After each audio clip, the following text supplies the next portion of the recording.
Ayo, what's up, people?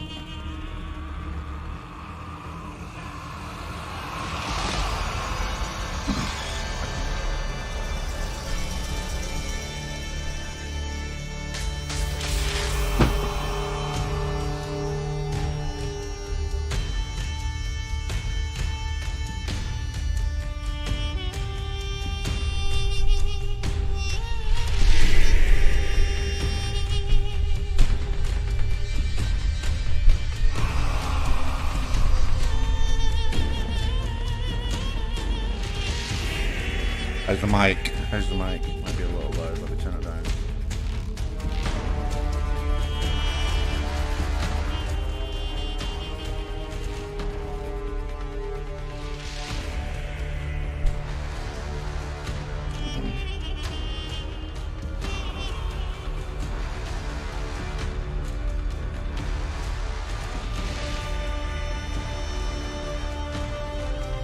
Yeah, they should be showing a new hero skin and the new hero, which is looking like it's going to be an Egyptian warrior, like we thought.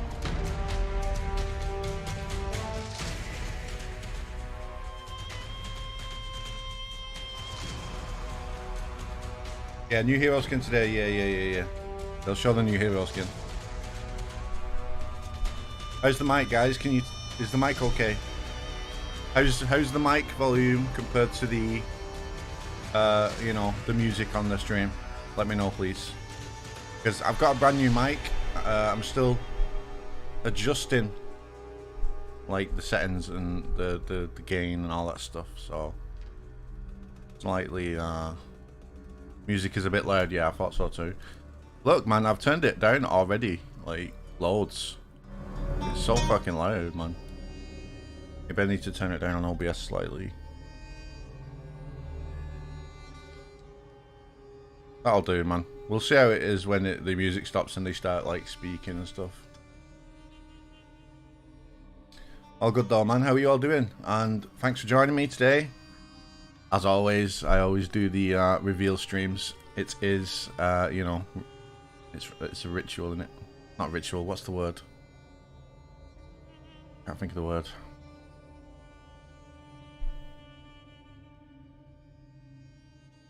Curse of the Scarab. Ooh, intriguing. Yeah, it's mobbing time, by the way. Tradition. That's it. Fucking ritual. What am I on about? Yeah, tradition. That's the word I was trying to think of. Got the smallest can of Dr. Pepper in the world. Oh. I'm excited for this stream, man. What I'm thinking is, I'm thinking that Shaolin and Conk are going to release on launch the reworks. I don't think we're going to see them in testing grounds again. I think they're going to get released on launch. That's my prediction. I'm really interested to see what this testing grounds is all about on the 30th. You know, a lot of people have been saying it's Kensei and Warden, but you know, they've been teasing Lawbringer, like, you know, I don't know. We'll see, I guess. We'll find out on this stream. You look like you lift weights. I do a bit, yeah. I do. I tend to lift some weights when I'm at work. Because they've got a gym. I've got a gym at work. I could just go in there for free and do that. I hit the bag as well sometimes. Because I used to do boxing. I used to do MMA training years and years ago. I haven't done it for a long time, so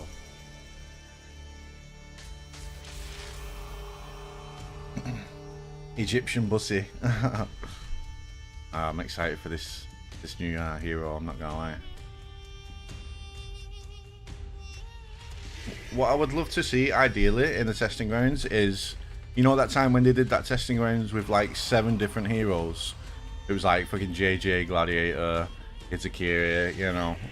Ideally that would be great if they did like big changes, big reworks on the heroes that need it, like, you know, Jormungandr, Lawbringer, Highlander, Valkyrie, but then they did like small quality of life changes on like Kensei, Warden, and you know, just like small tweaks and small changes on those heroes will make a massive difference. But yeah, there's obviously heroes that need bigger changes and bigger reworks.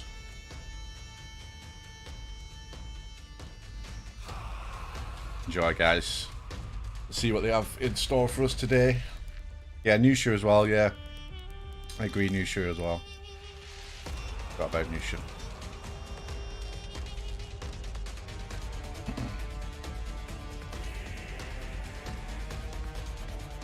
Hello, Warriors, and welcome once more to the Warriors Den. We have got a lot to talk about today, but first off, Year 6, Season 2, Curse of the Scarab, starting on June 16th. Chat's got to be going crazy right now. I'm going crazy internally. I got to be professional right now. We're doing a show, so I got to, like, maintain the composure, but whew. Oh, it's going to be awesome. I'm so ready for it. But before we get into all of the details, we've got some things dropping on Twitch for you. Josh, do you want to tell us another throwback? What do you mean? Twitch is dropping? I will tell the people what the Twitch is dropping, or we're dropping via Twitch. But make sure that your Ubisoft and your Twitch accounts are linked before, you know, Moon Knight all vibes, drops yeah, are dropped. Definitely. So this is what you can be expecting today. So for every 30 minutes of accumulated Raider skin, you will guys, receive one scavenger crate, and every 30 minutes after that, you have a chance to win 100,000 steel. And if you've been kind of keeping up with what we've been doing this year, we've been doing hero skins. Last season, we did one for Warden, the Lord Ramiel. This time, we are doing one for Raider, the Bolthorn, the Cursed hero skin. It looks utterly amazing. When I saw the key art, I was just like, that's a beefy boy. Like that's actually not bad. So yeah, he's a beefy boy. You'll have a chance to win that as well. So keep an eye out on your Twitch notifications. All right, we got a lot of details coming up for you today on Year 6, Season 2. But first, we're really excited to announce that we've been working really hard on a Year 1 to Year 5 lore video with Era DeLupi, who those of you in the lore community may know very well, as well as the artist I saw that, Menicide, actually. That was good. who you hopefully have seen as well. They do a lot of For Honor fan art and whatnot, and very talented. And we really wanted to make this as kind of a like catch up, or like the story so far, like previously on For Honor, so that those of you who maybe don't pay a lot of attention to the lore or have been in and out of the game can just get caught up in like one go. So we worked with Estrella's voice actress on this. She did an amazing job. It was awesome to work with her. And we want to give you guys a little taste of that right now, but stick around after the Warriors Den, because we're going to show you the whole video. So here's just like the first little snippet of it. Excited for and then that. we'll get into Year 6, Season 2 details. Check it out. Acolytes of Horkos! Today, your new life in the Order begins.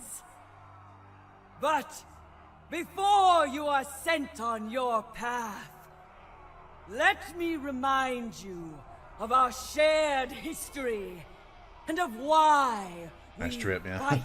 Thanks. Yeah, the new Dead by Daylight killer is really fun. Fun to play as and fun to play against. It all began over 1,000 years ago. Yeah, this video has already been released. It's like 17 minutes long. Cataclysm. We're not going to play the full 17 minutes, are destroyed they? the world as people knew it. It was a miracle that anyone survived. We're not going to play the full 70 minutes, surely. 3 factions arrived on the continent, searching for a new beginning. No, they're not. Good.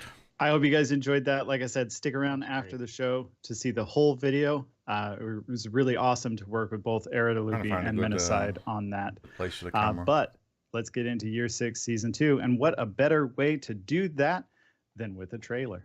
So check out the Year 6, Season 2 trailer right here. Here we go. Here we go. In a far corner of the world, legends speak of a bracelet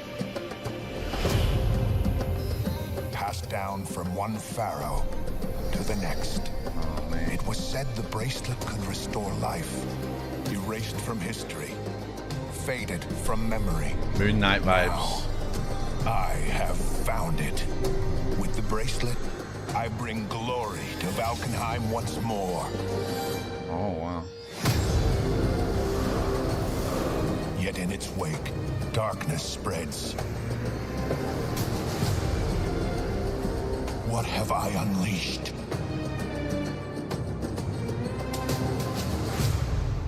Ah, they're teasing us, man.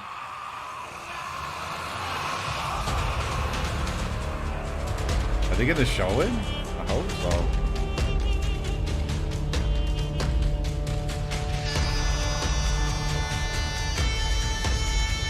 Please show us, man. Warriors, the curse of the Scarab is here. It is upon us. Plagues, locusts, frogs. There are frogs. You'll see. But yes, welcome to year 6, season 2. There is a ton that we want to talk about this season, a lot to get through, and to talk about it, we have a wonderful panel of awesome people from the For Honor team. First up, we have Stefan, as you all know, Ian, as you also know, but we have a new member of the Warriors Den today. Anastasia is joining us for the first time. Anastasia, welcome. How are you Anastasia of Chinnikova? I'm good. Thank you. Thank you for having me That's here. a long I'm name. really Man. happy. Super excited to have you. Very excited for you to talk about what you're here for. Ian, how are you doing? Welcome. I'm great, Josh. I'm glad to be back. It's always fun to be part of these seasonal launches. They are always like the most like dense with stuff because we're dropping so many awesome things. But Stefan, also you're a veteran of the Warriors Den. Welcome. Thank you very much. I'm year 6, season 2. It is Curse of the mobbing Scarab. time. I'm It super is excited mobbing to be time. here. Always. How are you doing? I'm doing great. As I said, we've got a ton to get through. We are kind of doing just the typical what we do for our seasons, bringing up in a TU1 and a TU2. Lots in both. So, Josh. Stefan, why don't you go ahead and kick us off to talk about what we can expect in these title updates. Let me try and line absolutely. Can't wait to talk about the whole rundown. Basically, here in the season, we're going to get to bring you a little bit of Egyptian flavor to the world of For Honor. This is going to be a really exciting season to find out a bit more about the Egyptian culture. We're going to meet an amazing hero later in the season. Appreciate that, man. We're going to start off with a hero skin at the start of the season. That's going to be amazing. There's a super fun event in there, and there's a whole bunch of other great stuff throughout. So I can't wait to really go through the whole rundown. Pirate buffs. Imagine. Yeah, let's do it. Perfect. From the top, let's hit it. Title update 1. We've got a launch event, Justice of the Pharaohs. New heroes mid-season again. The curse of the season will be in full effect here. All your minions, they're going to be dead. They're going to be gone. If you like pure skill in your gameplay, you get to do a clean 4v4 here. It's going to be awesome. Battle Pass features awesome Egyptian content. If you're a fan of Anubis, you are going to be very happy. Hero skin. The moment it's everybody's a fan of Anubis, so have to yes, it's mandatory. So enjoy. Hero skin. Bolthorn the Cursed. The rest of the team is going to talk about this a little later on. It's going to be a raider. It looks tremendously awesome. It's super cool. Yeah, I wish that the hero launched with the season skin, as well, but I said hero skin. There's so much stuff I've lost in my list. Testing grounds. Sorry. Yes, thank you. June 30th. So this is the 3rd week of the event. The Justice of the Pharaohs. It's going to overlap a little bit, but that's going to be great. You're going to have more to play. It'll be a gameplay system improvement testing ground focused on allowing you to attack even more safely, especially when you're in a 1v2 situation, which is super dangerous to attack in today. The game designer is going to tell you a little bit more about that later on, and it's going to be awesome. The hints. Oh, yeah. The hints. But you're going to get all the details later in the show, so don't worry. Title update 2. We've got new armor, new hero. Oh, man, we're starting with new hero. All right. So no phase 2 this season. This hero is going to be super fun to play, super fun to watch. I know people are already trying to guess the hero and the weapon. Good luck with them. No, they're not going to show us the new hero on the stream, man. It exactly right, because there's a twist that you will not expect. You're coming through with all the hints today. I'm sorry. That's interesting. That is interesting. Talked to after this, I think for too much. Sorry. Excuse me. Exactly. Excuse me. Stefan, no leaking. Sorry. I want you to note here, the next heroes will have 1 body type, and they will have 2 armor sets. So just bear that in mind. But I think once you get to play this hero, you're going to be happy no matter what. So no sweat. More on this hero as we get closer. I don't think the hero is male or female. I think other than it's that, armor variations, these are coming into T2. They're going to be sick. We've got the Covenant Games Horde Code Masquerade. This is a recurring event, and it's going to be back and awesome. Battle of the Eclipse throwback event is also going to come back as a throwback. So you're going to have event all through the season to play. It's going to be super cool. And then Hero Fest. If you aren't familiar with Hero Fest, it's our opportunity to have hero playable, hero available at a discount. You get login rewards for logging in during that time, and we get to release a unique execution for the one hero of that week. So this is a great avenue for us to do awesome stuff there. Yeah, I love the Hero Fest. We have, as you said, we have quite a few planned, and they're awesome. So very excited for that. But let's talk about Curse of the Scarab. So we are kind of taking a lot of inspiration from Egyptian culture and lore, and we're bringing that into Heathmoor. So we're bringing that stuff to where our heroes reside. So let's talk about that. What was the inspiration behind? That's not a human hand though. To Heathmoor. On the right. So on the left. Thank you for sorry. the question.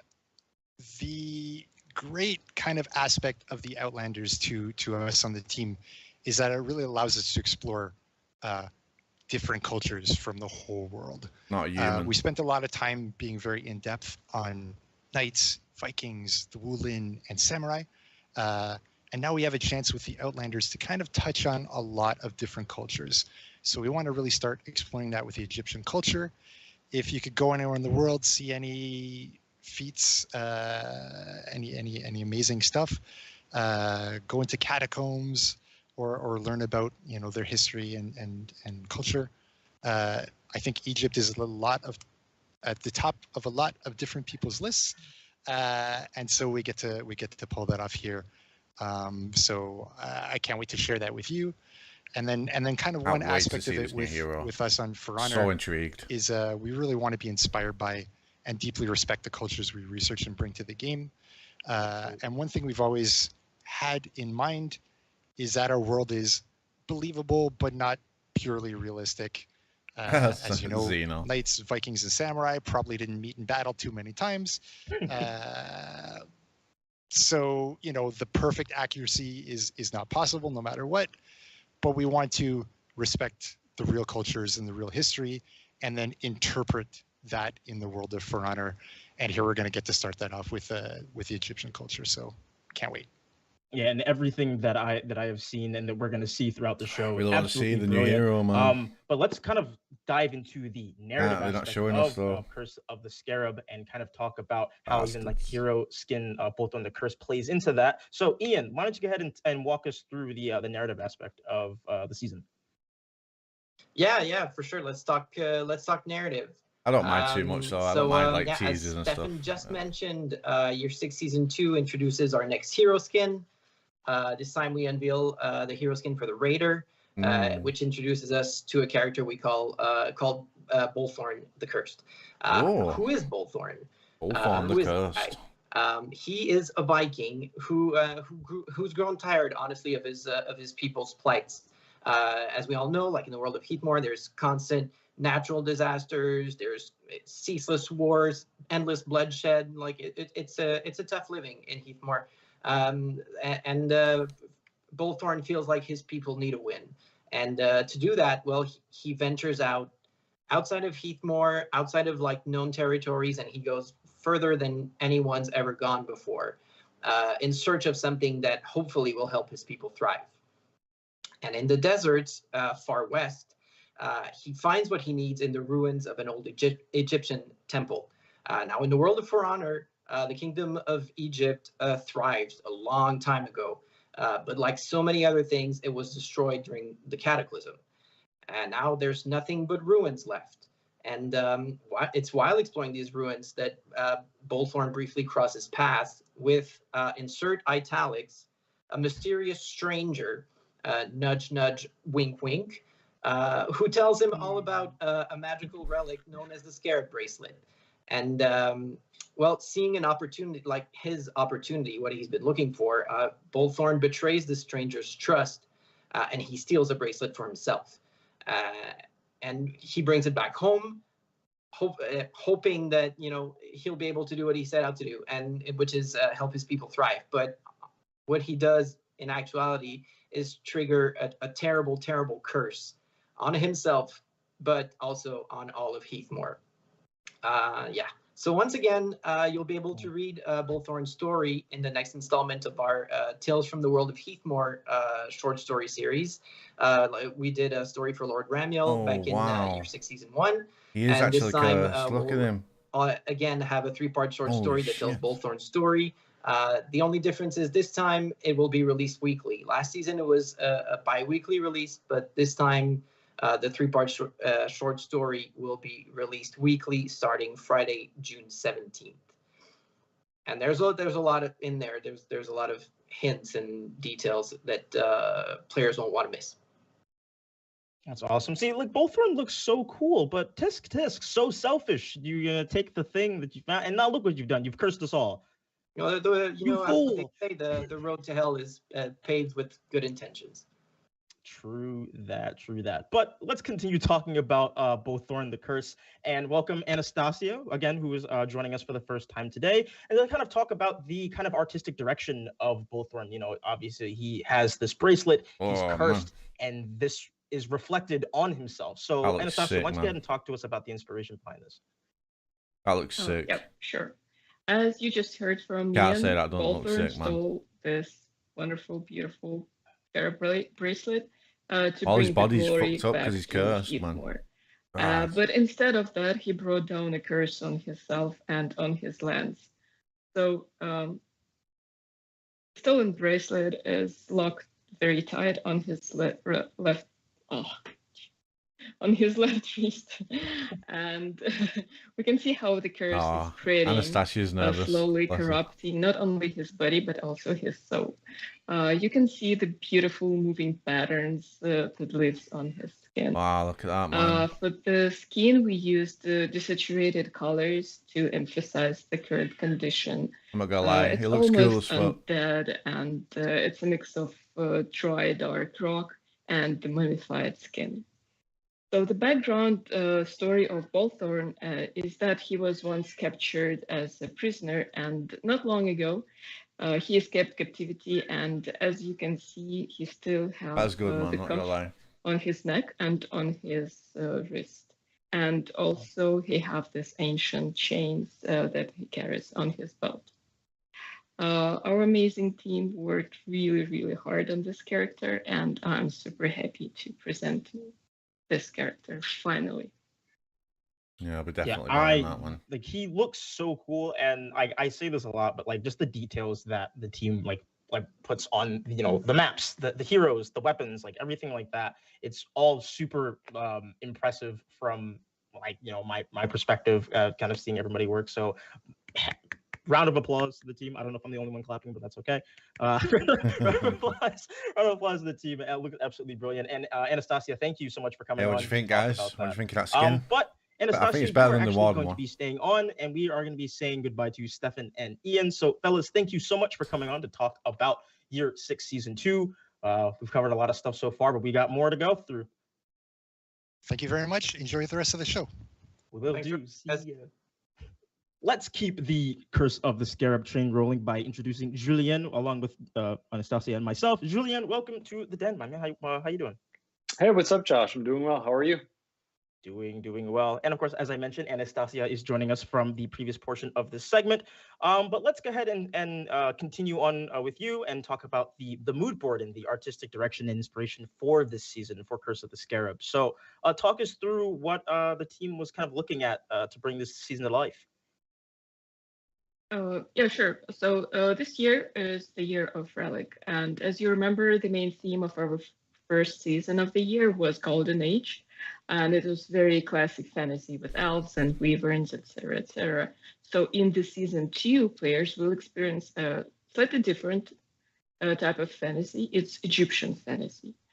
Here we highlighted 3 main themes. It's curse, adventures, and Egyptian. Like the weapon skins are going to be so Egyptian good for the culture is all very the beautiful current and heroes. very appealing. And in this season, we had a great opportunity to use all these beautiful saturated colors, unique patterns. Yeah, I'm excited to see these. As for the skins. overall mood, we wanted to bring to this season the heat and dryness of the desert, which is completely different from the previous season. To introduce the curse, we used elements like blood water, Is Julian moving? Oh, he is now. and swarms of It didn't even look like he was moving. If it and looked like of a picture. course, the Egyptian fantasy wouldn't be full without mummies. Mans pyramids wasn't blinking and at all. Egyptian gods. And frogs as well. Frog rain, in fact. Which is always something. It's the frog raid always looks really interesting, and I find it's really funny. But Julien, let's go ahead and talk to you about what we can expect in game. We're gonna talk about the in game realization. We've got a new menu, we've got a new face off, all types of stuff. So let's walk through that and talk about what players can expect when they boot the game up on June 16th. Like a full sounds Egyptian good. faction So would be from an in-game incredible. realization standpoint, Season I love the 22 is all background. about joining the raider on his adventure. Love the So the background. theme that the team developed is a testament to journeying to a Love that. distant and unknown land, going through a trial and having to choose between friendship. We need an or Egyptian. glory and We need like a prosperity, map, a and new paying map. the ultimate and Where it's like unforeseen that in price for it. sands and stuff, you know. Aesthetically, this means that the team has produced or has created a contrast that opposes the beauty and the excitement of adventure with the darker When was the last side time of we had a new betrayal map? and the consequences that I betrayal don't remember. brings. So in the map, You like the t-shirt, bro, yeah? Riverfort has a tie-in into the Raider story. Oh, look at the It's where frogs he would everywhere. have first landed on his way back from his adventure. Oh, that's so kind of fucking making gross, it the ground man. zero for the curse. So it's where the team decided to focus on map-wise. So coming back to the contrast I was mentioning, it was important not to create a gloomy ambiance. Harbour. Yeah, which would just lessen the visual impact of the curse. I mean, like a elements. proper like. This is why in fucking the map we have desert daytime map, complemented like, you know, with rich proper Egyptian desert map. patterns and warm saturated colors. There's looted Egyptian treasures that are peppered across the map, and you might even get a glimpse of the golden scarab relic itself. So all this said, Josh, you're walking around the map, and then it hits you. Frog hits me? Literally, it hits you. Frogs are falling from the heavens, and then you turn around and the seas have turned to red. Imagine if they damage you. Crops Like have so gone one damage bad, every time a and frog our fell on beloved you. Minions have all perished. R.I.P. Poor minions. I wonder. Poor minions. They probably got hit by a frog. Honestly, pretty Imagine sure that. that's exactly what happened. That'd be great. But Amphibian rain, it'll do that to you. Amphibian rain. And that doesn't happen anywhere, I don't think, unless there's like a remote part of the world that we have yet to discover that has frog rain. It's just like recycles. I don't know what I'm talking about. But Anastasia, let's go ahead and move on back over to you to talk about the battle pass that we are also launching with Curse of the Scarab. Oh. A ton of awesome stuff in it. We've got mood effects, we've got ornaments, look at that we've got mask, signatures, bro. execution, and the execution especially is chef's kiss. So walk us through this. What can we expect in the battle pass this Oh, season? that mask is sick though. So in this season, we wanted to combine this adventurous mood with ancient Look at the Egypt weapon. and the feeling of The danger blade. that Like the Bolthorn skin's so brought nice. into his land. The theme is the curse pervades the entire season. Gonna make an And Egyptian to warden. emphasize this, in some mood effects, we use dark and vivid colors, I like that.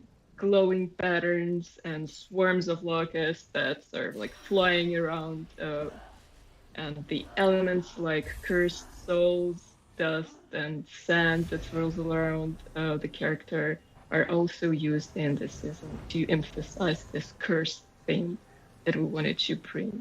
Also, you see this beautiful Egyptian head replacement, the Anubis, that inspires. So for the battle outfit design, we used this beautiful saturated Does and anybody buy vivid battle colors. outfits? I don't and think I've ever bought a patterns, battle outfit in my Egyptian life, man. elements like mythological creatures of the Egypt and Egyptian No gods. lie, I think I bought one battle And, outfit and for a color palette. For ornaments, think.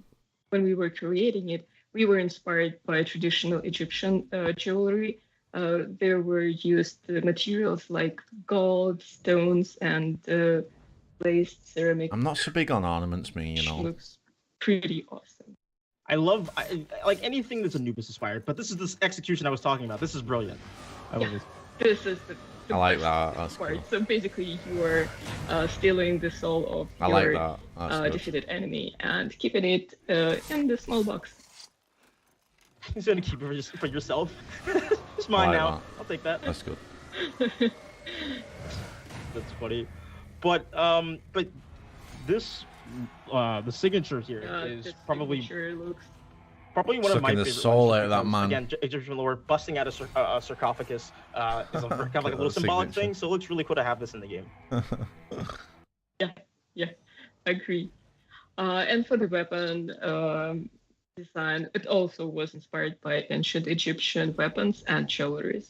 And why to does make it it explode? different from the previous weapons from the previous seasons, we used like the unique patterns and cravings and elements. So far, I like the mask in effect this season, and our that players execution. will get a lot of beautifully ornated weapons with lots of Egyptian elements like scarabs, mummies, and Egyptian gods. Head game was too And strong. this is all that I can share with you for now. Ooh, for now. No, this is all awesome. I'm super excited for like everyone to get a chance to earn New stuff hero in the get battle revealed pass yet? because No. again, Egyptian. I was gonna say it like Assassin's Creed Origins, my favorite like Assassin's Creed game because of the the Egyptian lore. So like They played the teaser trailer, but it's they're fun not to have that showing in For Honor as the well. hero. But Julien, Anastasia, thank you so much for coming on the show to talk about Year 6 Season 2. Julien, you're actually sticking around, but I also want to say thank you They're to going to show the testing Stefan grounds and shortly, Ian, though. who joined us earlier on in the segment to talk about Curse of the So Scarab. stick But around for the we're gonna testing roll grounds. the Battle Pass weapons video right now, so you can check them out and see what you can expect in the Battle Pass. But don't go anywhere because Julien and I are going to be going over the seasonal event, Justice of the Pharaohs. So we'll be right back.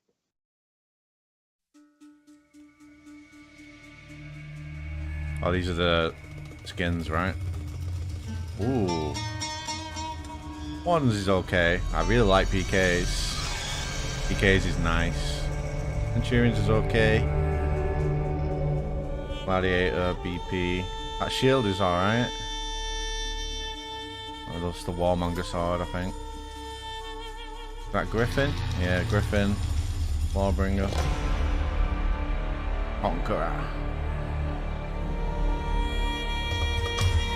I think PK's was the best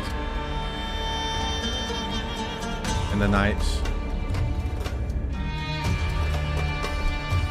Music. Music's so loud. I like the Berserkers. The Highlander sword is nice. That's the Shamans. It's okay. Oh, the Jormungandr hammer's pretty cool. Valkyries. The shield is alright. Oh, that shield's better. And that blade as well. I think the Warlord's is good though. I like the Warlord blade. That's the Kensei blade. I like that. I like the patterns on the blade. Yeah, the Kensei's is better than the Orochis. Nobody's is good. Ooh, I like the Aramusha. There's the Hito Kiri. There's the Kyoshin sword. I like the blade of the Kyoshin. I'm not so much the hilt though. That is that Nabushi? Yeah, Nabushi Shigoki.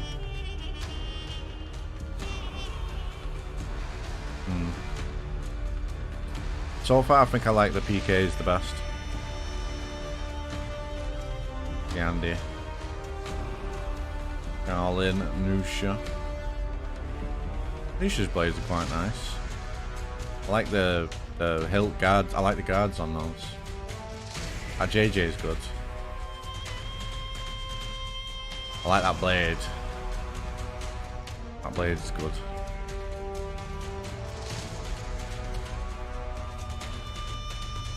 Fire it. It's okay. Yeah, I think the PK wins for me on that. I think the PK is the best skin.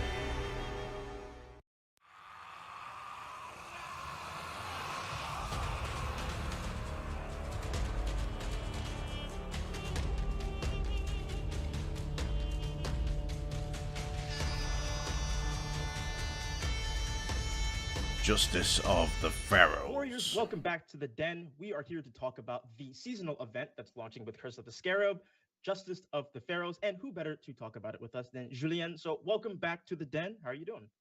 Hey, thanks for having me, Josh. I'm doing well. How are you?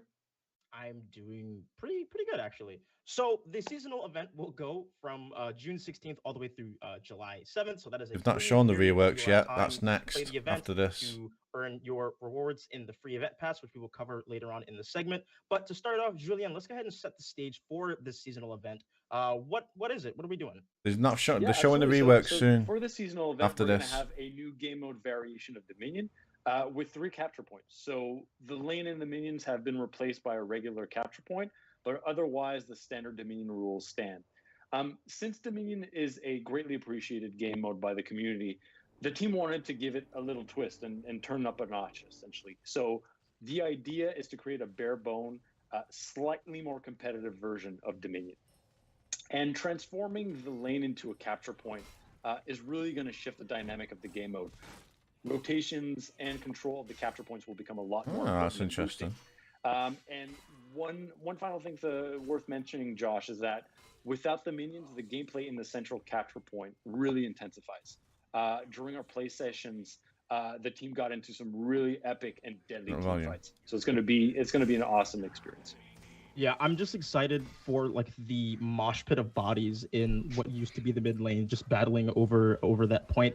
I'm gonna put out a request right now. Can somebody just like play the game mode, make an edit, just throw some heavy music over it? There's just like a bunch, like that would just make me very happy. So I'm just gonna.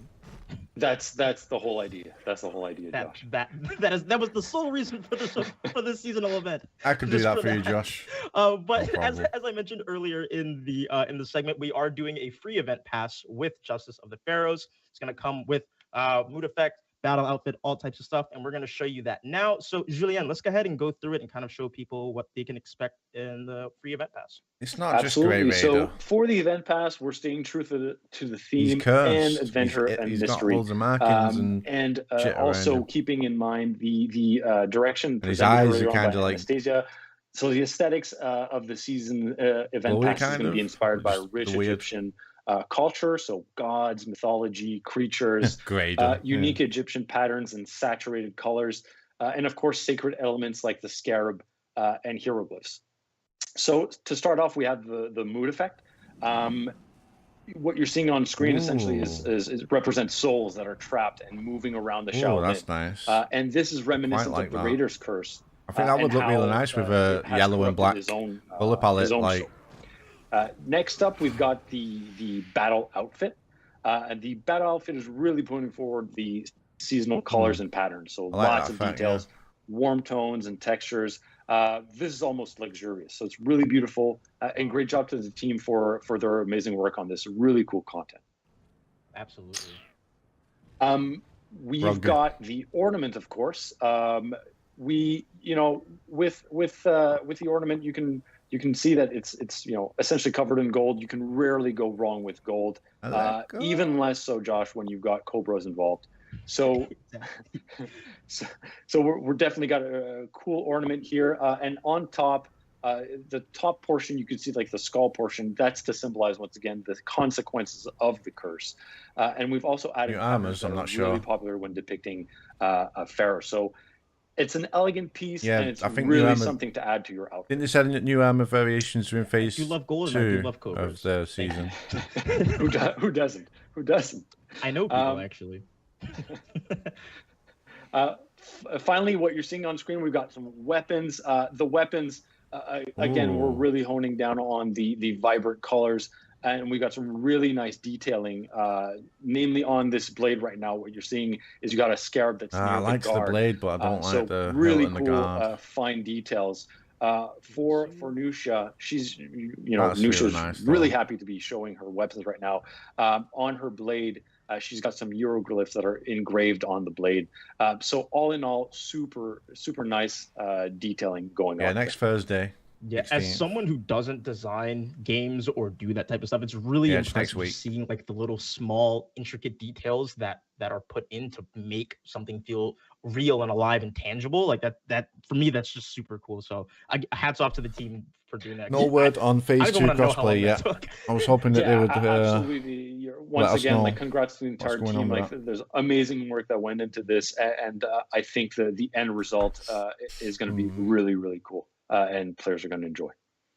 I fully agree. So so just to kind of like wrap up and just clarify just more details, if you're just joining us, we are doing a seasonal event called Justice of the Pharaohs, running from June 16th all the way through July 7th.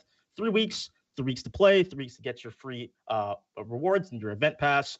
You can have a mosh pit in mid lane, or not really mid lane for this seasonal event, but either way, it's gonna be I say super do it. Do it, please. Julian, thank you so much for coming on to talk about the seasonal event. We are going to roll our free event weapons video, and then we'll be right back with JC to talk about the testing grounds, which I know you're all excited about. So don't go anywhere. We'll be right back. That's what we want. That's what we're here for. All right, so these are the weapon skins from the event, right? Again, PKs, man. PKs are nice. Centurions is good. Man, the PK just wins. I really like that BP sword. I feel like these are much better than the Battle Pass ones.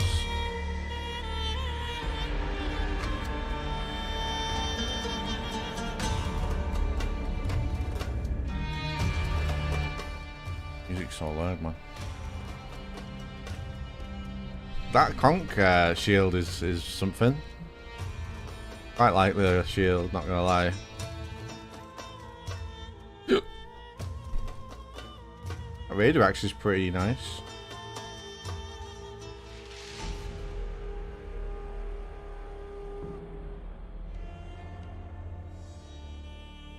Highlander swords is okay. I wish the Warden sword kind of looked a bit more like the PK's blade, just bigger, obviously. The Jormungandr's good. I like that. The hammer.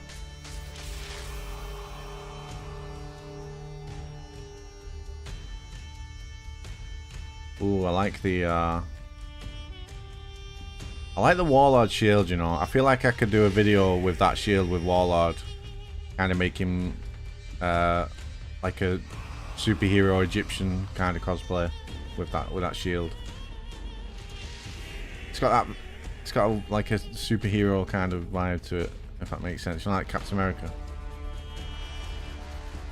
I don't know. Oh, the Aramushi blades are nice.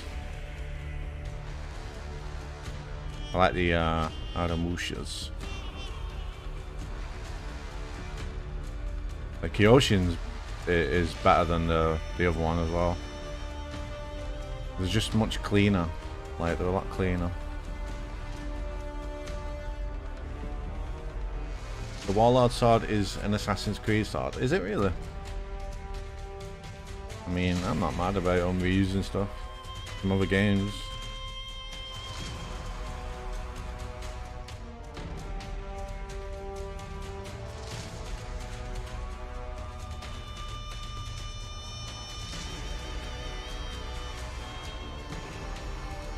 Pretty good.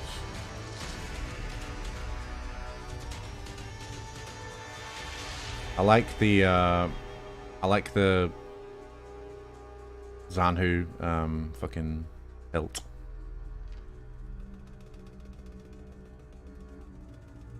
Pirate can just fuck off. Pirate can just fuck right off, man.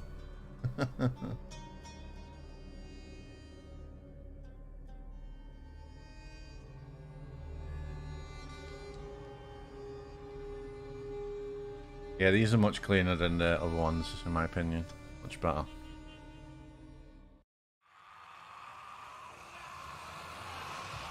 Here we go. This is what we're interested in here on this stream now. This is the main bit. Seeing as they're not showing the new hero yet, this is the juiciest stuff. Let's find out if it really is. It is testing grounds time, and Warden who better to talk about it with us than fan favorite JC. JC, welcome to the den. How are you doing? I'm pretty good. Yourself? I'm doing very, very well. So yes, we are going to be talking about testing grounds today. We are going to be having a testing grounds that's going live from June 30th to July 7th. But before we get to that, we do want to give everyone a fight update to let everyone know what will be dropping on June 16th with launch of Curse of the Scarab.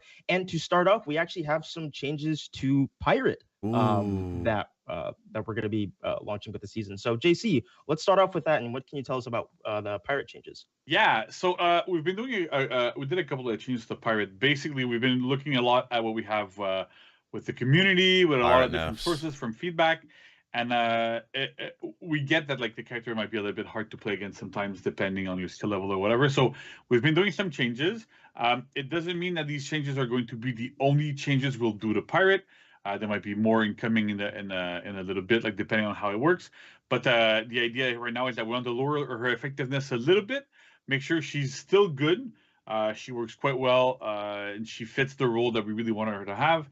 But there's some things that were a little bit a bit too strong, so we changed a couple of things. So first of all, her side dodge attacks are now 600 MS, up from 533.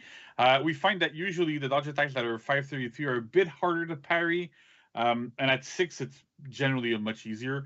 So the idea is that right now with this, you can like heavy feint and then really bait pirates who are super dodge happy and be able to parry those dodge attacks a bit easier, a bit more effectively. So that should really help to start, I think. Pirate a little bit. On top of that, we have Pistol Blast, so the after block and miss version. It now moves forward less. It moves forward less, like a 0.5 meters. So the idea here is that we really like that Pirate can alternate between like heavies and gunshots, pistol blasts in a group fight, and really alternate to which targets and do that sort of stuff. But the range on it was a bit too long. She was able to catch people that are really, really far away. So now, like, she still can catch people, but she goes a little bit less far. It's noticeable in group fights. So sometimes you might have to dodge cancel to dodge for it heavy, for example, but then that has its own other risks to it. So there's that that change there works a little bit better. So we're hoping that, sorry, go ahead. Oh, I was gonna say that like it makes Pirate like almost like less aggressive, because like when you have like be able to kind of move forward after that moves so far, it makes you feel like a lot more aggressive. So that's a really cool change. I like that. Yeah, that's good. And we've really noticed it while we were playing internally. Like we could really feel the distance change, so that worked quite well. And then we have Walk the Plank. So there's 4 changes to Walk the Plank. First of all, it has less range, so you can actually, it's going to be a little bit harder to gank people with it. You're not going to go, really, really far across the map on it, so it makes a big difference there. We've also lowered the knee recovery. So basically, when you land a Walk the Plank and you don't do the Pistol Blast or Dodge Cancel follow-up, you have a Pirate doing a knee on the opponent. And so making it 200 MS slower basically ends up making sure that we can't do repeated comboed Walk the Plank into a backstep light into another Walk the Plank when you're at the right distance from a wall, right? So that was one of the bigger problems that Pirate has, especially in 1v1s, where she could combo and chain them together for a lot of damage. So we really wanted to change that aspect. So with that recovery being a little bit slower, that normally cannot happen anymore.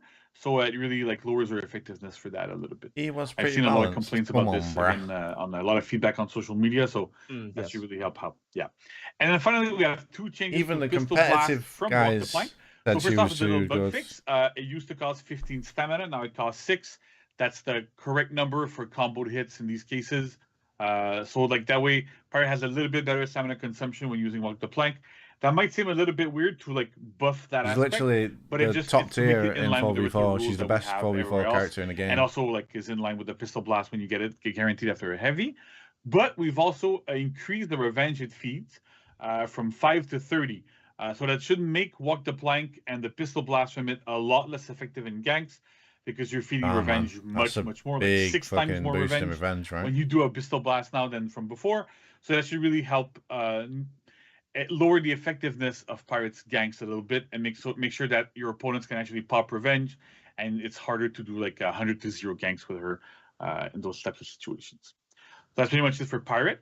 Then we have, I think, Bloodlust, right? Bloodlust time. Now, explain what we are doing to Bloodlust. Yeah, because I'm seeing a lot of different like percentages, and explain this to someone who doesn't develop games. Yeah, right. So the way it works at Bloodlust is a tier 2 feat that's on a couple of characters.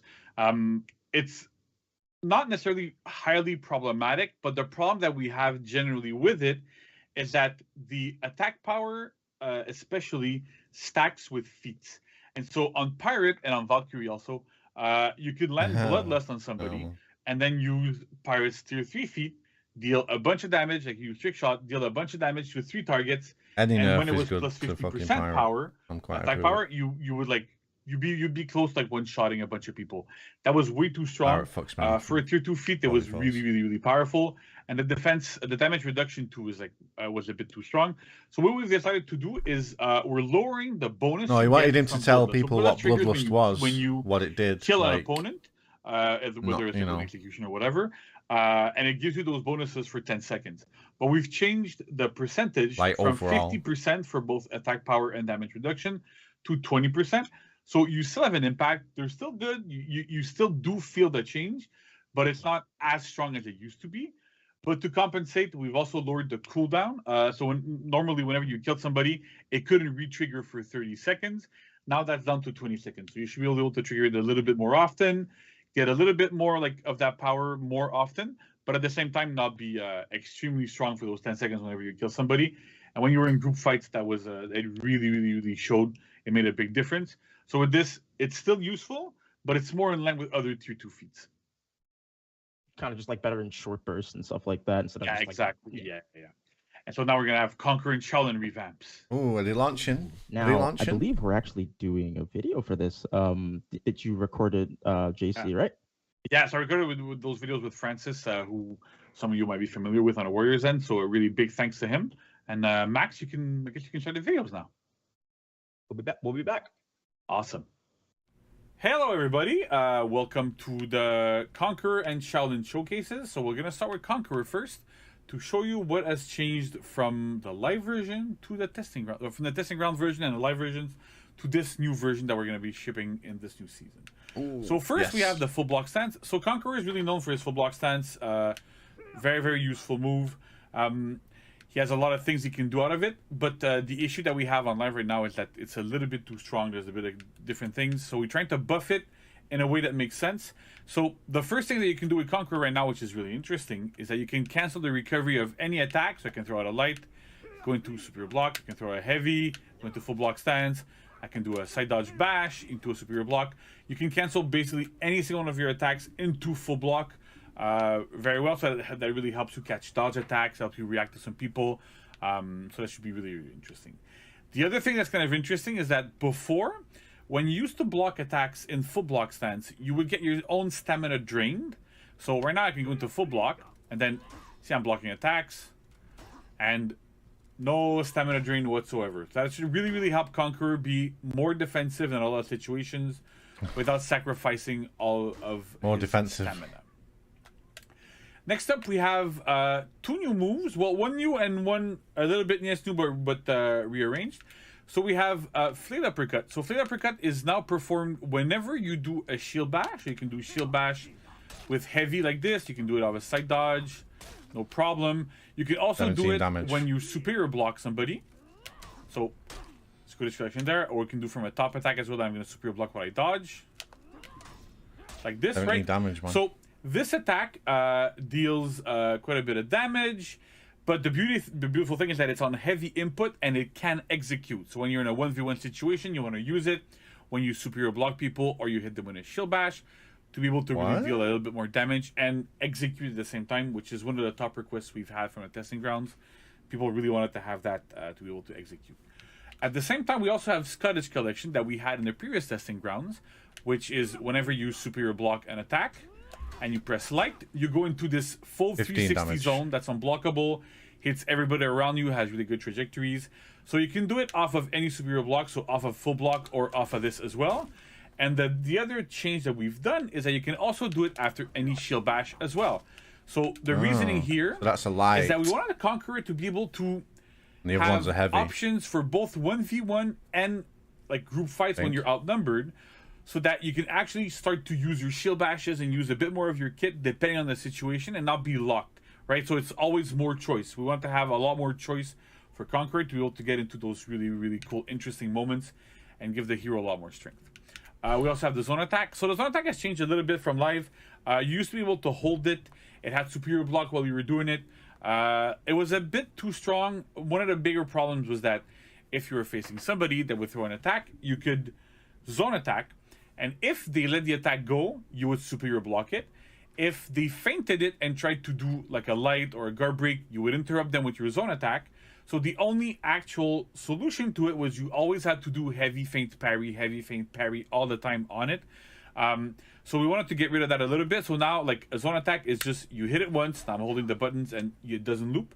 But in exchange, it deals a bit more damage. So it does 15. 15 damage. And it can also now chain, right? So you can do this into that, and you can keep going. So that's super interesting.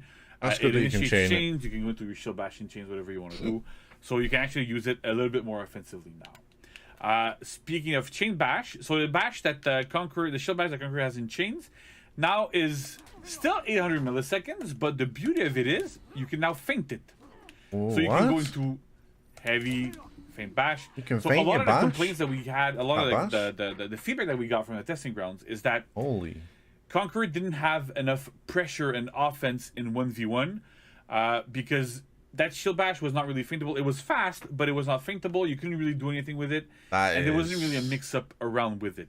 So this time we made it into like a one full complete move, which is a bash that can feint. That is so a brutal 50-50, man. Super strong. And the beauty of it too is that it also goes into Scottish Collection, or it also goes into Flail Uppercut as well.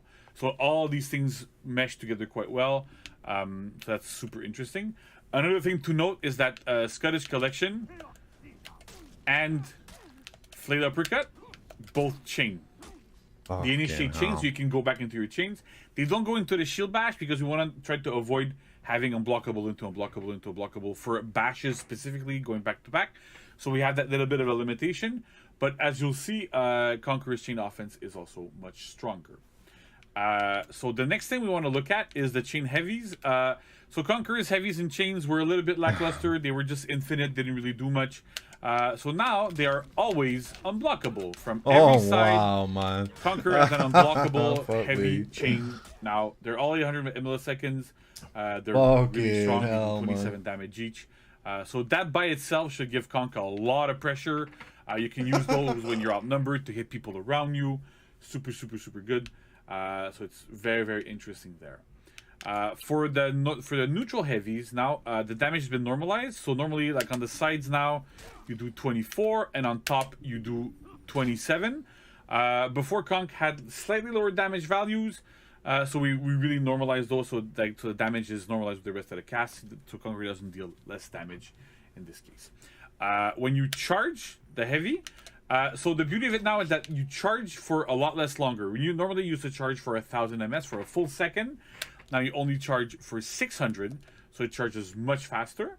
But to compensate, the damage on the attack is actually a little bit lower. It's at 28. It used to be above 30, so that was like a little bit too strong. So with that around, like a Conqueror can still charge. It's a lot easier to charge. You get into those mix-up a little bit easier. You can like start to initiate from external if you don't want to do a bash to feed a lot of revenge. So that works really, really well. The other thing that's super interesting too is that Conqueror can now actually feint his heavies. So you can throw a heavy and feint it. God, he's so strong, man.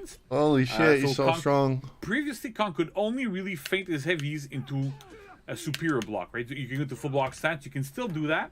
But now you can actually do heavy feint guard break and actually do these things. You can do heavy feint into a parry, into whatever you want to do. He's going to be so annoying to fight, I think. Better. So that's quite interesting. And it works so strong. really, really well. He's going to take some getting used to. And the last thing I want to point out is that in the last testing grounds, Conqueror had removed his infinite light chains. We put them back, but we put them back exactly how they were on live, meaning that if you do the same direction, they are still very slow. We wanted to make that change so that Conqueror wasn't really negatively impacted in his minion clear, which was a bit of a problem in the testing grounds. But at the same time, we want to make it a bit easier for some players to react to those infinite lights. It can be kind of overwhelming at lower skill levels to have infinite lights in all three directions constantly. So by doing that, at least you only have to really care about two, because if you use a previous direction, it's a lot easier to block. So that's about it for Conqueror. So next up, we're going to look at Shaolin. Okay. The thing is, like, we can't now judge too Shaolin soon. After a really nice Conqueror. You have to like get in there and see what it feels like, what you know. we focused on quite a bit is key stance. It's been 5 years. You're gonna have to. It's gonna take some time to get used to it. Getting better flow for the hero in general when you are in key stance and all that sort of stuff. So let's go into it first of all. So first off, key stance. The lights in key stance are all enhanced. I'm gonna do a top light now, and you see it's enhanced. I love that. Do a side light. It's enhanced. Same for the other side. Good change. And it's enhanced, right? So they're all now 500 ms and they're all enhanced. So that should give Shaolin a little bit easier time pressuring people with his lights when he gets into key stance. And as an aside, also the top one also does not stun anymore. The stun property there wasn't super useful. Didn't really give Shaolin anything good. Oh, I like so we the decided stun. to remove it. As for heavies in key stance, like they are all now 800 milliseconds. Like side lights or and whatever. they are all undodgeable. So even top is undodgeable. It used to be unblockable. It was useful in some very, very niche situation, and we decided that it's better to have more consistency on having top and sides instead of having just sides and top be unblockable. Top is often the better option when you're doing undodgeable, because if your opponent dodges, like, because a lot of the times you can dodge and get an accidental block when you're dodging, whereas if it's in top, even if you side dodge, most of the time you're gonna get tagged by it, so that works much better. Yeah, the unblockable was a pretty shit. So Sun Kick now chains on miss. So it makes it a little bit safer against guard break. You can do a lot of different things with it, so that's kind of interesting. And it works really, really well. But the next big thing that we've done with Shaolin, which is super interesting, it's like a roach, isn't it? All the lights, so either like his lights like heavy. this, the heavies, you can do like this, or the Sun Kick Strike, this one, they all chain to the sweep now. So I can go top light into sweep. So you can every feint single that one sweep as well, can't you? Shaolin's key stance attacks that are done with light or heavy all go to his sweep now. You can't do it after Sun Kick because it wasn't that useful anyway. So we've moved that around a little bit. And so having it after any attacks actually really improves Shaolin's flow, because you can go, I'm going to... Yeah, I liked the stun. That into sweep, into another heavy afterwards, that's guaranteed. That also goes back to key stance. He just flows so nice, you can, in theory, go completely nuts, go like that, crazy, back into this. Oh, fucking hell, man. Holy the shit. The flow that Shaolin has is much better. When you get into key stance, you can be relentless in key stance and continually attack. As long as your attacks kind of are blocked, you're still good to go, so that's super interesting. And on top of this, that sweep, to make sure that it's effective, it can also be feinted. Yeah, it's 800 MS, but it can be feinted. So if your opponent is going to dodge, going to try something, you can always feint guard break, and then that guard break leads to a heavy, which leads back to key stance. So the idea is really, we wanted to make key stance really a central point of Shaolin, and to have that as his main source of damage really, really well. The next thing we've done is for his side dodge attacks. So before they were kind of a bit stranded. Whenever you used to do these, they're good. They have good trajectories. They're not that bad. You can go but into the problem is stance, that you're kind of stranded. You were kind of stuck there. So now the beauty of it is they can now initiate chains. So you can go into his infinite chain. I love that, man.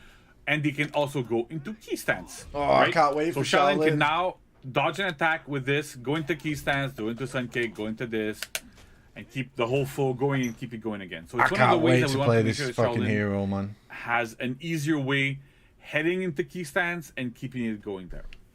Can't wait for this. And in the same spirit, we've also added another move to Shaolin. A lot of the feedback that we've gotten for Shaolin was that he had a really hard time opening up opponents, even with the top light, which is now enhanced, you can see. Even with that, it wasn't enough. So we've decided to give him this move from dodge forward bash. It's the same kick as he has when he sprints. So it's a little bit different, but at the same time, it's good because it goes to your openers like you do in sprint. So you can go into these types of things. So you can use it to open up opponents. Go into key stance. Again, flow.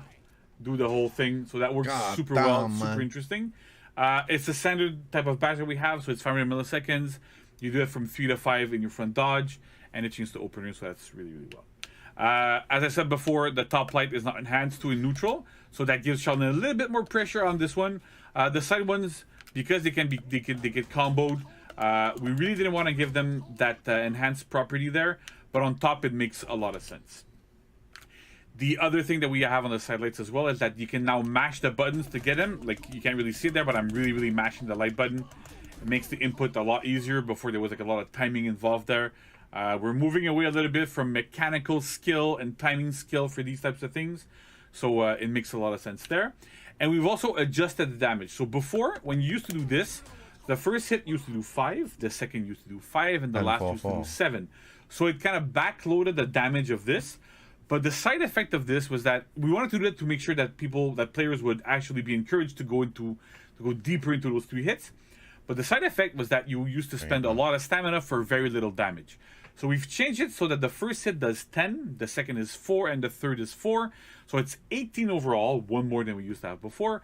Nice. But on top of that, it also front loads damage. So you get 10 plus 4 for 2 hits instead of getting 10. So you're getting 14 instead of 10. It's a lot more in line with the rest of the opener lights.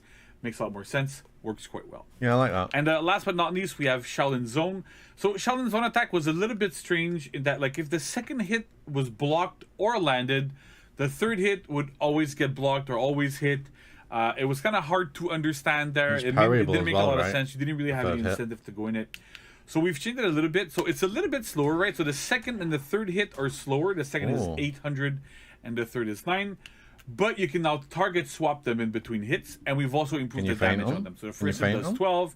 The second does 15, and the third does 18. Like Centurion Zone? The stamina cost has been normalized a little bit among them too, so they're all now 12 damage, 12 stamina rather.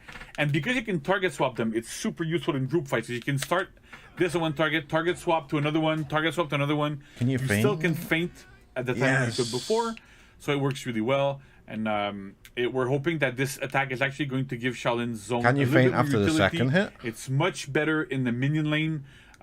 We fixed a bug that made it miss on minions, so it wasn't really that good. So that's about it for Shaolin. A big thank you to Francis, who was helping me be my body bag today. So thank you very much. And back to Josh, and we'll keep talking about the following testing grounds. Thank you very much. I like that. We're back. And we are back, Warriors. I'm super excited for these Conk changes and Shaolin changes. JC, do you have any kind of like thoughts on the video? Any kind of like things you want to add? Yeah, so basically, we're really happy. We listened to a lot of feedback. We gathered a bunch of feedback from a lot of different sources. I know that we didn't have the time. There was like some issues with sending the survey. I've seen some people on social media going out, what happened to the survey for this? So there was a couple of things that were outside of our control that made it so that we couldn't send it. But we're gonna keep sending surveys in the future. It's just that this time we sadly were not able to. But at the same time, we were really able to gather a lot of feedback ourselves on Reddit, on Twitter, on like our official forums, everywhere we normally go. So we were still able to make good decisions based on a lot of feedback that we've received there. I'm super hyped for them. I think both Conqueror and Shaolin feel much better than they used to. They flow better, everything's better, so I'm super hyped for those. Yeah, I'm so excited for Shaolin. When I was playing Shaolin on the testing ground, because he's a hero that I don't really play a ton, but I had a lot of fun, and hopefully I won't be bad at him once he's live.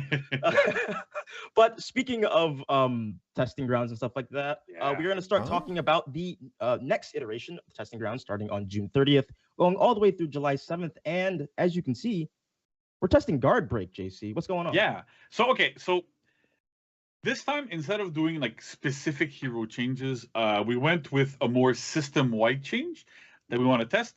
Interesting. And so I'll give a bit of history on how, like, why we're picking this and where we're going. It's basically right now in For Honor we have a bit of a problem, right? So when you're outnumbered, it's very, very, very difficult to attack to defend yourself if you're not very specific characters, right? So Janjung, for example, is really good at defending himself offensively, doing like Sifu stance into zone and all that sort of stuff. But we don't really want to give that to everybody. Clearly, like we want to have people have a bunch of the heroes that have uniqueness and differences between each other. So one way that we're tackling this is changing the way guard break vulnerability works when you're in recoveries, right? So right now, like I said, it's very difficult to attack when you're outnumbered because you can't reasonably attack generally most of the time because you can get guard broken in between attacks. After you do finishers, that's you what have a bunch of recovery cancels. That's and the picture of the Kensei and the Warden. We really wanted to make sure that everybody can attack a lot more when they're outnumbered, to make sure that the game is again more offensive. We've been pushing the game towards a more offensive state, where we're trying to encouraging people to attack, to press buttons, to get more engaged, and not just sit back and do nothing. So that's one of the big things we're doing. And it's important to note too that this doesn't mean that you can't get interrupted in between attacks, right? You can still get hit by a light, by a heavy, by all sorts of stuff. It just means that normally guard breaks will not be able to hit you in between attacks and after your finishers. It makes it a little bit harder for your opponents to really interrupt you while you're in your chains when you're outnumbered. So that should be pretty cool.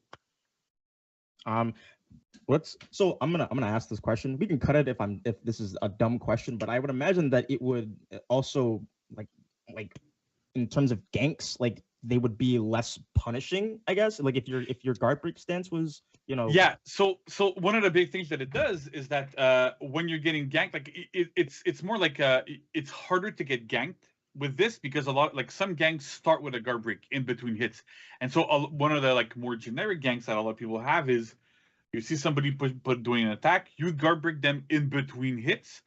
And then you get a heavy, your ally gets a heavy onto your opponent, and that's already like 2 free heavies there super quickly. So with these changes, that guard break will not happen. If you want to throw a heavy in there, you need to time your heavies a lot better. I need to do them way, way earlier. It opens you up to being able to be hit and interrupted by the trajectory that your opponents have. So you can still do lights. Lights are still relatively fast. But again, even with a light attack, you still need to really, really like time things really, really well. That's one of the big things there. A pretty big change. So so let's go over the changes themselves, right? So most attack recoveries are now fully immune to guard break until your hero regains the ability to block. What this means is that on hit, on miss, and on block, you are fully invulnerable to guard break, which means that guard breaks will bounce off of you. So like let's say Josh does an attack, I dodge, I hit the guard break. If I hit the window before he's able to block, I'm going to guard break and I'm going to fail and kind of get pushed back a little bit like we have in the game right now anyway. But that's like the big change here. Also, every single chained attack is now fully immune to guard break. Often enough, they had like 100 MS at the beginning, and depending on the attack, it was a little bit more that were immune to guard break. So now chain attacks are fully immune to guard break every time. We want to make sure that there's no holes in your offense there, right? That you can like get a lucky guard break in between or whatever things. And then the last thing we did is that every single bash that had a recovery of less than 766 MS on miss now has 766 MS on miss recovery to ensure that all dodge attacks will always beat bashes. So that's to make sure that because you can't really like side dodge into guard break anymore on anybody, on most heroes, there's some of the really much slower recovery attacks on miss still have some guard break recovery vulnerability because it created other types of issues. But in general, that's what's going to happen. And so at that timing, it means that the slowest dodge attacks are able to hit if you dodge at pretty much every timing, and you can hit and your attacks are going to land. So that's going to be really good. What's interesting here is that we've also added dodge attacks to Highlander right now. So Highlander can do side dodge heavy into defensive stance, right? So that's super cool. We're reusing the animation that he has from his dodge for heavy soft feints. So those work quite well. And it really helps Highlander defend himself against bashes. And the other change that we have in there that's not really listed, but it's a bit more technical, is that Janjung can now go into Sifu stance at the same timing as when he can block while he's in a recovery. So normally you could only go into Sifu stance at the very, very end after you regain your ability to dodge and everything. But now it's as soon as you can dodge out of something, you can go into Sifu stance, so that Janjung's interesting, man. bash punish in chains is to go into Sifu stance and do a zone. So we've worked on that to make sure they worked well. From our testing, it worked quite well. Thought it was super interesting. And the last thing that's super important to note here is that this only applies to hit, block, and miss recoveries. It doesn't affect dodge cancels, full block stance cancels like on Aramusha and Conqueror that has now, Kyochin and whatever. So there is still that element here of risk when you're trying to use those cancels that you can still get broken. It's really only if you let your attack go and you keep chaining, or even if you don't chain but you don't cancel into anything else, that you will be fully immune to guard break. So don't go thinking that I'm gonna like a Conqueror is gonna do a bash, go into down stance, and I can't do anything about it. You can actually side dodge and guard break them and still get the guard break if they read that you were gonna try to do a dodge attack on that. Interesting. Yeah, big changes. Yeah, it's a lot of stuff there. But yeah, so it's interesting. I would like to see how the competitive guys feel about this, because this might seem to be a bit drastic to make everything guard break immune all the time. But we did test a couple of other alternatives, and we wanted to show them to you just to make sure that like people understand why we made these choices. Right. One of them is that we tried making recoveries guard break immune on everything except miss. Right, because at some point you're like, okay, well, we still wanted to see if we could keep side dodging to guard break on different bashes and stuff. The problem we really thought we was getting the Kensei and Warden weren't we? And For Honor, an attack counts as a hit, block, or miss only on your main locked target and not on external targets. And so let's say I throw an attack at Josh. Josh is too far, and then there's somebody else on the side that my attack hits. My attack is considered to be a miss and not a hit. But it's not very clear, right? There's no indication in game or whatever that you actually hit or miss, because that would be like, it would be a little bit too crazy. So because of those types of situations, it would count as a miss and you could get guard broken in your recovery. And because we need to have that predictability of, I threw an attack, therefore I'm immune. But if I'm only immune in certain situations and not in others, and it's not super clear in what situations you are or not, that feels really, really bad. So we really standardized it to make sure that it was super clear that every time you're in a recovery, you can't get guard broken, and that's the end of it. And the other thing that we've also tried is to make, instead of making yourself guard break fully immune, we tried to make it so that you could tech them instead, right? So being able to tech a guard break while you're in recovery was still good. It's not a bad idea, but the problem is that it still interrupts your chains. If I'm throwing an attack and then somebody lands a guard break, regardless of if I can tech or not, this is like a huge change. It means that even if I tech, I'm still vulnerable to their ally. I'm still vulnerable to a bunch of stuff, and it still stops my chain. And that's something that we really wanted to get away from, to make sure that we had a very, very stable game and that everything worked well, and you didn't have to go, I'm still getting interrupted. We really want to promote that offensive part of the game. So that's kind of it. I wanted to make sure that everybody knew that, we really tried a bunch of different things to get to this point, because, as I said, it does sound a bit drastic, but it actually works quite well. See, JC, this is why the people love you. You come on here with all of your knowledge, you drop it, and we're all now a little bit wiser about the game for it. Like, I actually feel like whenever you come on and anyone on the fight team comes on, I feel like I learn more about the game, just like the technical side, because there's a lot that goes into like the behind the scenes, So thank you for going through all of that. It was awesome. Yeah, you're welcome, and I hope our viewers appreciate that as well. I mean, it's a big part of our job, so like, why not? To communicate, why not test not only the changes we're doing, but why we're doing them as well, and really get into the nitty-gritty of it. And I think it levels up everybody. So that's super you never know until you try really things, happy right? That you like it. I hope everybody else likes it as well. And like usual, we're going to be monitoring a lot of feedback everywhere on Reddit, on like all the usual places. So please leave your feedback. We're going to do our best to send a survey again this time and see where we go from there. But we're really, really looking forward to how this is going to pan out, because we feel that it's a big improvement to the offensiveness of the game and making sure that we can be a lot more offensive. So that's really, really cool. I'm super excited to see how this guard break changes are going to be on the testing grounds, and also like those other things that you were talking about. This is why we have a testing ground, so we can test things out to see what works exactly, and then kind of make adjustments accordingly. So just to recap, everyone, we are having a testing grounds starting on June 30th through July 7th that will go through the guard break changes. Also, we have some changes to like Highlander. We really got bamboozled with the Kensei and Ward rework, didn't we? Because we will be looking at it and, you know, obviously talking amongst ourselves. Yeah. So JC, thank you once again for coming on today to talk about testing ground stuff. And Warriors, do not go anywhere because we will be right back with the content of the week. All right. Thanks. One Warden game before I go. Dude, I don't have the game open, man. Wrap up. Content of the week, huh? Let's see it.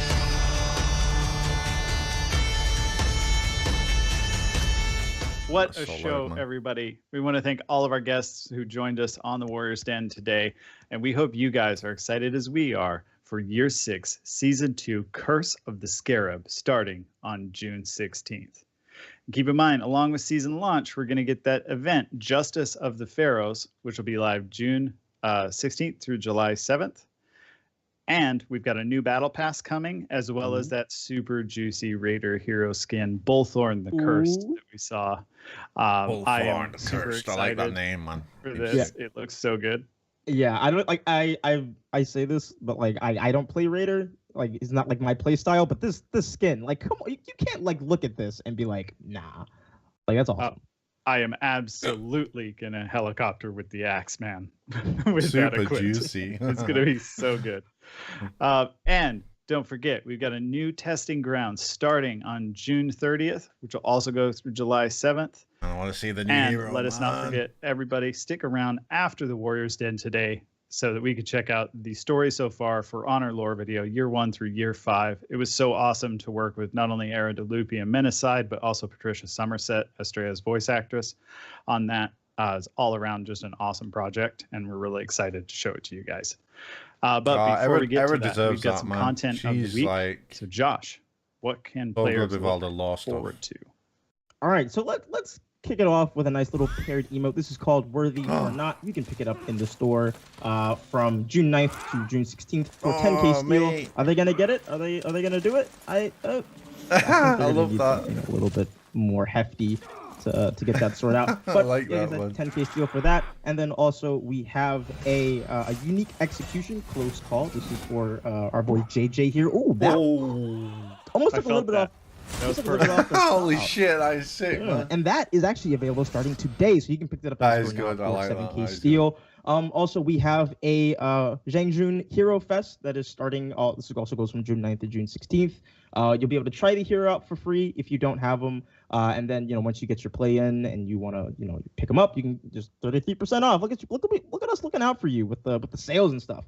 You can log in, get 2 free symbols, and then also again the close call execution. You can pick that up for 7k steal, and that's available until June 9th. So, you know, get your steal pockets ready. Also, we have a Slayer challenge. Be the faction with the most takedowns performed. This goes until June 13th. Dude, those reworks though, quest, man. the March of the Jormungandr. This is available for Marching Fire owners. This rocks until June 16th. So you can, you know, do your Yorm things and your weekly quest things and your content of the week. There you go. There it is. Nice. It was what a great show, right? There's so much stuff coming. I'm excited for it. Again, thank you to all of our guests today, for all the devs who showed up, to my number one quirked up white boy JC. And I hope that everyone's as hype as we are for the upcoming Year 6 Season 2 to start. So thank you everyone for tuning in. Don't forget to follow the channel and follow us on @ForHonorGame on Twitter and @ForHonorGame_US on Instagram, where we post all the best memes. And we'll see you on the next Warriors Den. All right, man. Yeah, what about those reworks though, huh? Holy shit, man. Whew. All right, that was a good stream. You know, I'm sad that we didn't get to see just a little bit of the new hero. Just, you know, maybe just like a outline of him or something. You know, like they did with the Kyoshin and where he was like in the plains. But you at least saw him a little bit, man. Come on, give us a little bit, man. But well, whatever, man. But yeah, those reworks are looking good with the Conqueror and Shaolin. Pretty happy with that. Can't wait to get my hands on those. I feel like Conk's gonna be a fucking annoying as fuck until you get used to him. You're gonna have to get used to that, definitely. But the Shaolin looks fucking awesome. Slick. Flows so nicely. I can't wait to play that. Right, anyway, guys, that's me done now. I'm probably gonna chill for a little bit, and then I'm gonna play some For Honor later with the JJ. Yeah, I'll probably do a JJ video with the new execution and that Purd emote as well. I'll see if John wants to play later or something. But yeah, you guys enjoy the rest of your day or night wherever you are, and thanks for tuning in. You know, like I said before, we do this every reveal stream as a tradition. So I'll see you guys very soon. All right, bye bye. Goodbye.